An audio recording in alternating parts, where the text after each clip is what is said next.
Good evening, everyone. Good evening. On behalf of the Concord Bookshop, welcome. We want to extend thanks to the Trinitarian Congregational Church for sharing their space with us this evening. Thanks too to Rob Mitchell with the Concord Festival of Authors and to Frank Breen from Carlisle Video. We are all in for a treat tonight. After Alice is a new tale inspired by Lewis Carroll's classic Alice's Adventures in Wonderland. Gregory Maguire's novel centers on Ada, a young neighbor of Alice, who is constricted by both a social awkwardness and a brace worn to straighten her misshapen spine.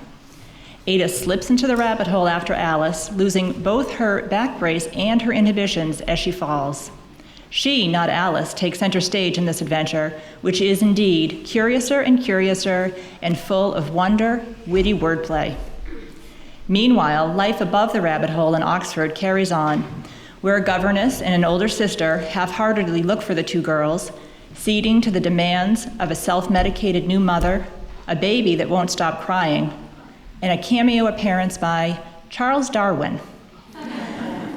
Gregory Maguire once again shows that there's a fine line between childhood and adulthood, and that the redemptive power of imagination is available to all of us. This year marks the 20th anniversary of the publication of his novel Wicked, the first in the best-selling Wicked Years series. Gregory, as you know, has published dozens of novels for adults and for children, including most recently Egg and Spoon. Tonight he will present a dramatic reading from After Alice with musical selections from flautist Catherine Kleitz. And after the reading, he'll be signing books for you. We're using those colorful tickets to help order the signing queue. Please put your hands together for Gregory Maguire.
A reading from the book of Lewis Carroll. Alice took up the fan and gloves, and as the hall was very hot, she kept fanning herself all the time she went on talking. Dear, dear, how queer everything is today. And yesterday things went on just as usual. I wonder if I've been changed in the night. Let me think. Was I the same when I got up this morning? I almost think I can remember feeling a little different.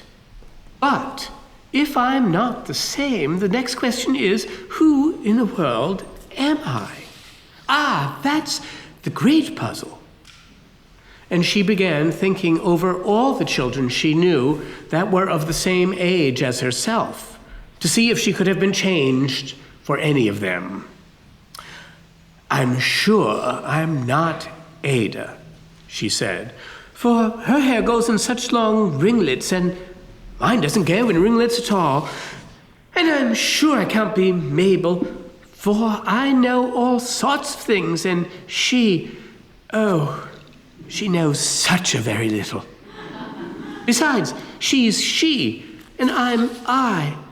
And oh dear, how puzzling it all is.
Ada, on the riverbank, on her way to visit her friend Alice, meets Alice's older sister, Lydia. "Oh, the book?" said Lydia. "Papa thrust it at me and told me to read it to Alice, but you know, Alice, I was trying to do as I was told. The piece is about a Shakespeare play, A Midsummer Night's Dream. I doubt you've heard of it. Father deplores the stage. Vice in 3 acts, he says." "Curious. I didn't know there were that many acts of vice." Lydia had 15 years to Ada's 10, and everything the older girl said sounded as if it meant more than Ada could understand. "Ah, well, it would be easier to watch this falderall than it is to read about it." Lydia yawned. "Alice was here a moment ago. Perhaps she has wandered over to look at the stork nest. You might find her there." Lydia pointed to some imprecise horizon. "You know our Alice. She plays hide and seek, but sometimes forgets to ask someone to look for her. I'll continue on to your home and perform my duty." "What a little prig you are. Stay out of Darwin's way, or he'll turn you into a monkey. Or maybe an ass." Lydia flapped one hand at Ada. She turned a page of her book with the other. Then she paused. "Is someone calling after you?" "Surely not," said Ada. "Is that your governess? What is her name? Miss Armstrong? That tightly sprung woman from Wolverhampton?" She made Wolverhampton sound like purgatory. "Holy hell," said Ada. "I'll be going now." "The language of you young people," Lydia sighed. So few years on Ada, yet such opportunity for condescension.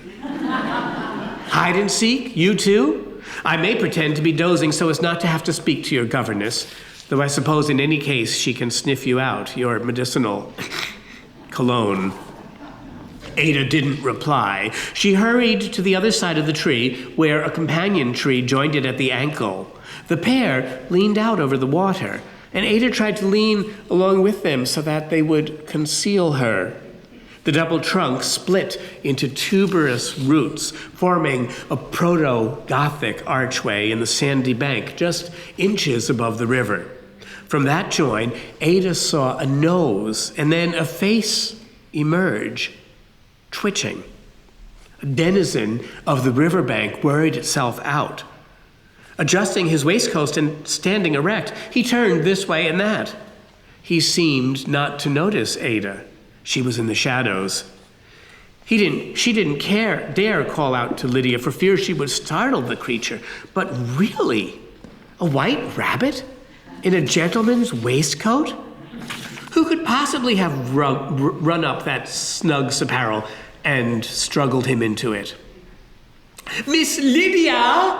called Miss Armstrong, brisking along the path that meandered toward the riverbank from the outcrop of distant homes. I was to accompany Miss Ada on her perambulations, but she left the vicarage before I was ready. I am quite cross with her. Ada didn't dare move.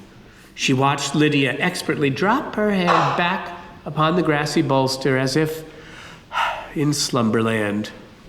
Good, she would not give Ada away. Ada leaned farther along the slant of the trees, trying to become more shadow. The rabbit had hopped a few feet toward the sunlight, but at the sound of Miss Armstrong's voice, he froze. The time has got away from me, cried Miss Armstrong. I couldn't locate my gloves. Miss Lydia, is Ada about? Have you seen her? Then her voice dropped. She had noticed Lydia's closed eyes.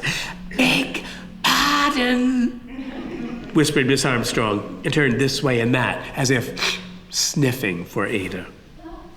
All at once, Ada found that she'd stepped into the rabbit hole. If she didn't get loose, she'd be stuck here, clenched by soil and tree root, pounced upon by her persecutrix. She put the marmalade jar in the pocket of her pinafore and reached down to dig her foot out. Though mere inches from the river, the sandy soil was dry and easily shoveled away. Still, bending at the waist was hard labor for Ada. Before she could retract her ankle, a sub-flooring of rotted root mass gave way. She was in, as far as her knee. She knelt. She had no choice, and she scrabbled at the yielding earth. She was swallowed up by the ground, just as she had hoped would happen to Miss Armstrong in Iffley churchyard. She found herself falling into darkness.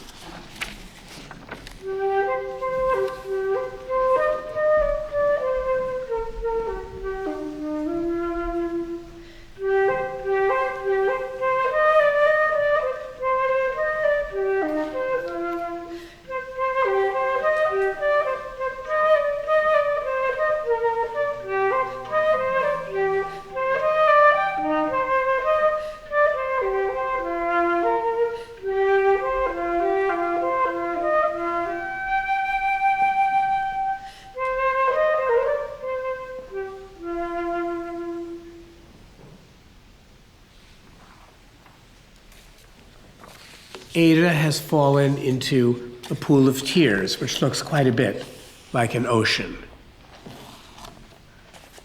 Drifting underwater, Ada felt as if she must have missed the ark, along with the unicorns and behemoths and centaurs and other failed species. She was doomed to extinction any moment now. In the picture from her children's book, as she recalled it, bearded Noah looked like her reverend father, making no effort to notice his daughter flailing beneath the waves. Her mother was below decks, with her chin in an Old Testament chalice of Madeira. There was no cook on board the ark. As far as Ada knew, Ireland hadn't been invented yet.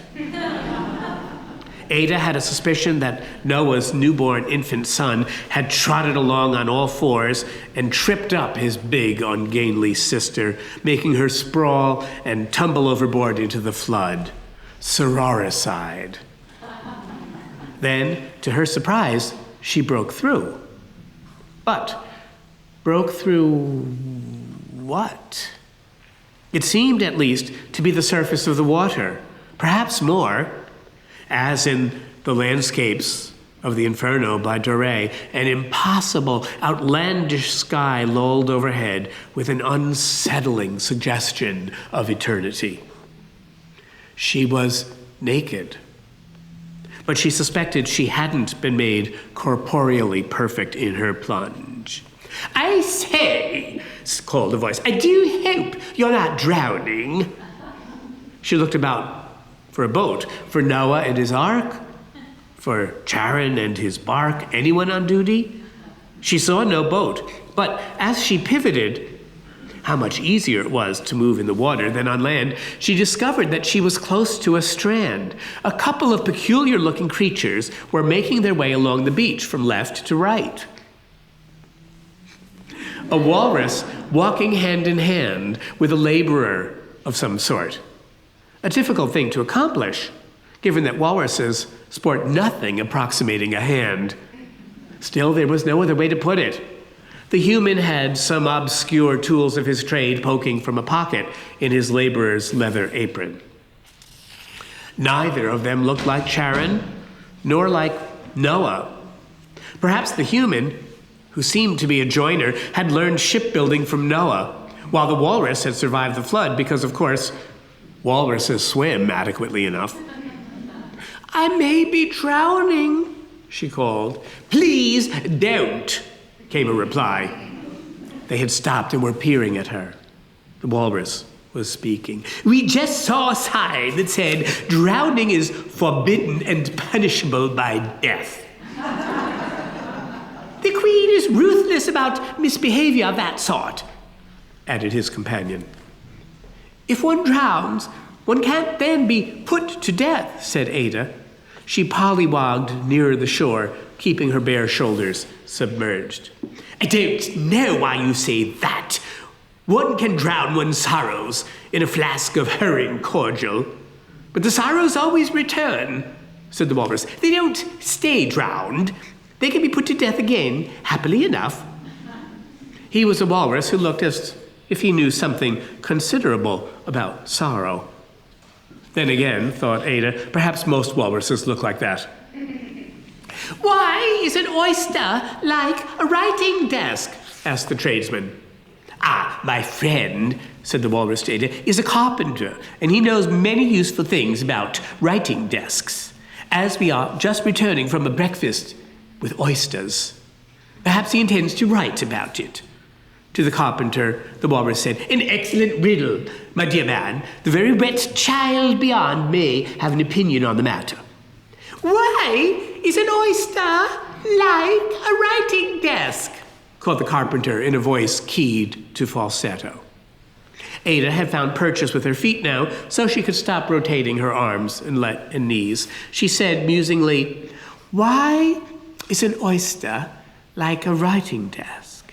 "That's our riddle," remarked the walrus. "Don't ask it back to us. You can ask one of your own if you have one." "I'm pondering, why is an oyster like a writing desk?" She reviewed the conversation they'd had. I think I know. An oyster's like a writing desk because neither can be drowned." "That's the correct answer," said the walrus. He drooped his mustaches farther than usual. "You're good." "Do I get a prize?" asked Ada. "Where I come from, riddles are sometimes tests to prove the merit of the hero. If the hero guesses the answer correctly, very often a door is opened unto him." "Well, if a hero comes along, we'll open the door for him," said the walrus. "That's your prize." "And if there isn't a door, I'll build one," said the carpenter. "Do you have a riddle for us?" Ada knew only one riddle. When is a door not a door?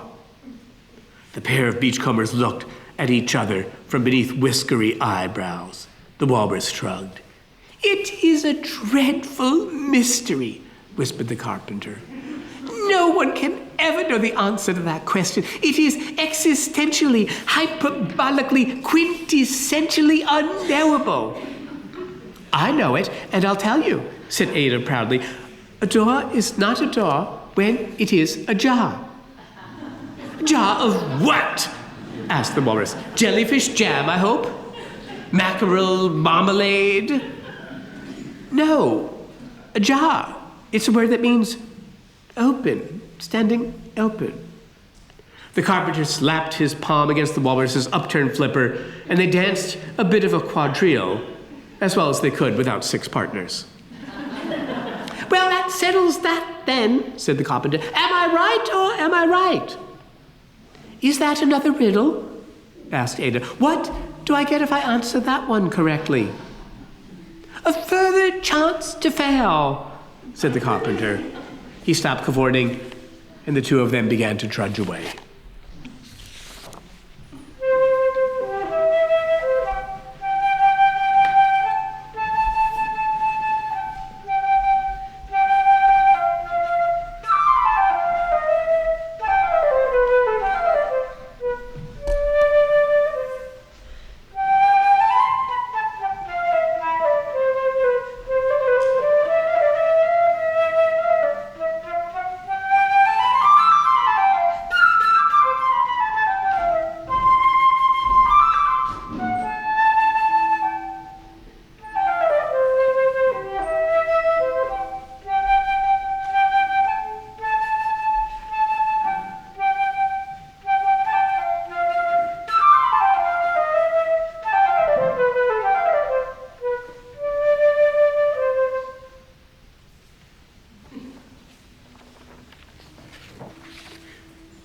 It might be worth considering for a moment if the built landscape inspires in authors the invention of romantic individuals. Of course, architecture is impervious to rants, petitions, to shrieks of rape and the murder of martyrs and all the other human noise. But is one of the satisfactions of carved space, that is, massive stone laid just so, that it calls out for the creation of heightened characters to live up to it? Even if those outsized characters are ourselves, our own cleansed, resolved natures? The ancient Greeks may have thought so. Drama was perhaps invented by the natural amphitheater and not the other way around. The medieval masons of Chartres and Rheims built windowed bluffs that laddered light into the heavens, and peasants, in perceiving their own right to salvation, began to imagine other rights too. So, Oxford, at its inception, a huddle of theologians and divines, grew into a city of dreams, and much good may come of that. Little surprise that Middle-earth and Narnia were both discovered here. Yet, this story takes place outside of the most famous sites. No murder in the Sheldonian, no undergraduate lust in the reading room of the Radcliffe Camera, no academic intrigue in the senior common room of Balliol, no capering over the leads of Christ Church, no spicy infidelities in the back passage at the Ashmolean, no spiritual remorse before William Holman Hunt's The Light of the World. Most of this story takes place on Oxford's margins, the area where the maps of famous buildings and renowned sites tends to pale and give out. The undifferentiated reaches marked Hic sunt dracones, beyond the old town walls. You won't identify the exact mile of riverbank that ties together the lives of those in the vicarage and those of the croft.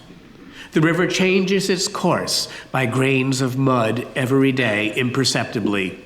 A rural district yields indifferently to development, plot by plot. And once the college is open to women, 15, 25 years hence, the late Victorian houses of Norham Gardens and the like, those anxious, fanciful, tall, narrow brick ships moored behind their garden gates up and down each lane, will obliterate this scrap of unsanctified North Oxford. It will remain only here on these pages. Perhaps we love our Oxford because it seems eternal, and we can return arm in arm, while our private childhoods are solitary, unique to each of us alone, and lost. We cannot point them out to one another. Only sometimes, in the text of a book here and there, we tap the page with a finger and we say, this is what my lost days were like. Something like this.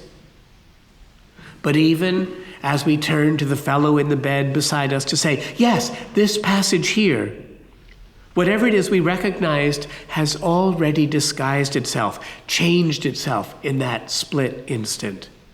There is no hope that our companion can see what we, just for a moment, saw anew and held with a startled, glad heart. Literary pleasure and a sense of recognition and identification, real though they are, burn off like alcohol in the flame of the next heated moment.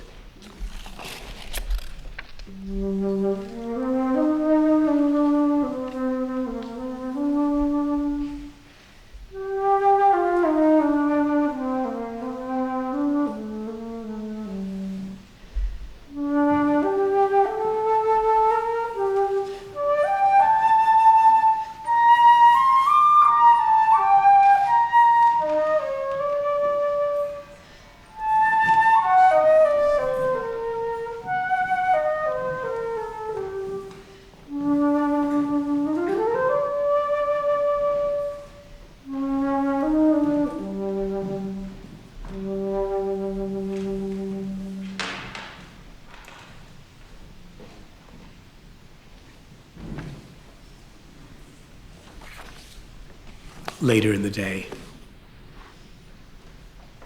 for the first time, Lydia, Alice's sister, began to wonder seriously if she should be frightened for Alice. It would be a novel exercise, both because Lydia's capacity for raw emotion had been so overwhelmed in recent months that, until today, she'd imagined she could never feel anything deeply ever again. And also because, well, Alice. Alice was immortal. Alice was immortal in a way their mother had not been. It had to do with Alice's strange gravitas, her unerring solidity. Death wouldn't come near her, it wouldn't dare. And mind, this was not the immortality that children demonstrate blindly, children who, because they do not know that they will die, behave as if it cannot happen. Sooner or later, we grow into deserving our own deaths, somehow. Alice was different. She was rectitude and curiosity and bravery. She was stubbornness and tolerance. Something of her childhood always seemed to slip out of her, as if through permeable membranes, as if she were one of Darwin's anomalous specimens. Alice was an ordinary child whose unordinary childhood seemed an infectious condition to those who came near her. Lydia often felt like a bit player, a common sort of business, her own existence merely some adumbration ornamenting the life of her weird sister. The spider under the table at the Last Supper, the cat who looked at a king. The king is history. Where the cat went next is not recorded. And yet, Lydia had been pacing along the path as she mused, and now she had reached the place on the riverbank where she had stopped earlier that day. Look, she'd dropped her book of commentary on Shakespeare's Midsummer Dream, and she'd never noticed. There it still lay in the meadow grass. And yet,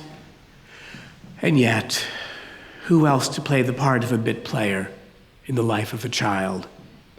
What is a parent but a sort of valet to the royalty of innocent youth?